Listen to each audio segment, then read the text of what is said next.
وحوي يا وحوي ايه يوحى. من سنين كتير رمضان مربوط في ذاكرتنا بعادات وتقاليد لازم نعملها كل سنة، ودي بتعكس فرحتنا بالشهر الكريم.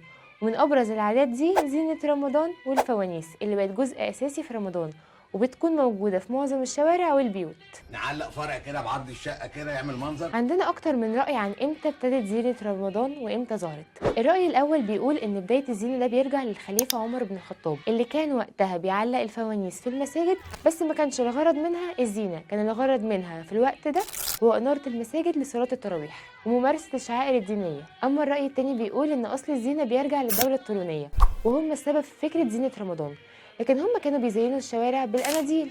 والرأي التالت بقى إن أصل الزينة بيرجع للعصر الفاطمي في مصر، لما بدأوا يزينوا الشوارع بمصابيح منيرة، وكان الخليفة الفاطمي بيحب يحيي الشهر الفضيل بحفل كبير، وده كانت فيه القاهرة بتتزين شوارعها بإضاءة وفوانيس. ومع مرور الوقت انتشرت الزينة وبقت من القاهرة لبقية البلدان العربية، فبدأت الناس تزين بيوتهم وشوارعهم بالفوانيس والمصابيح الملونة. وكانت الزينة مش بس بتضيف جمال للشوارع، لأ دي كانت بتخلق حالة من البهجة والفرحة، خصوصا في ليالي رمضان. إنما رأيي أنا إنها كلها مراحل لتطوير الزينة، بدأت في الأول بغرض ديني وانتهت بغرض أساسي وعادة جميلة بتفرحنا كلنا. فانوس رمضان.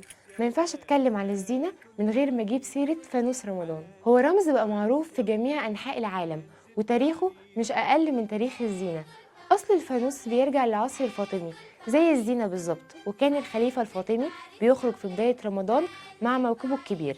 وقتها الأطفال كانت بتخرج وحاملين في ايديهم فوانيس كبيرة وصغيرة ومضيئة، ومع مرور الوقت الفانوس اتحول لرمز خاص بالاحتفال بشهر رمضان مش بس للإضاءة. في البداية الفوانيس كانت بتتصنع من خشب وزجاج، وكانوا بيستخدموا شموع لإضاءتها، لكن مع مرور الزمن والتطور الكبير الفانوس بقى يتصنع منه أشكال كتير وأحجام كبير والوان. دلوقتي بتتصنع من البلاستيك وكمان المعادن. الفوانيس النهارده بقت بتتزين باشكال عصريه زي شخصيات كرتونيه، رموز دينيه، ممكن تشوف فانوس شكل هلال على شكل نجمه. وكمان مع التقدم التكنولوجي بقى في فوانيس بتشتغل باضواء غير اللي فيها اغاني بتفرح الاطفال. نقدر نقول ان الزينه والفوانيس في رمضان مش مجرد تقاليد قديمه، لكنها بقت جزء لا يتجزأ من هويه الشهر الكريم، وهي الفوانيس الملونه الكبيره والصغيره.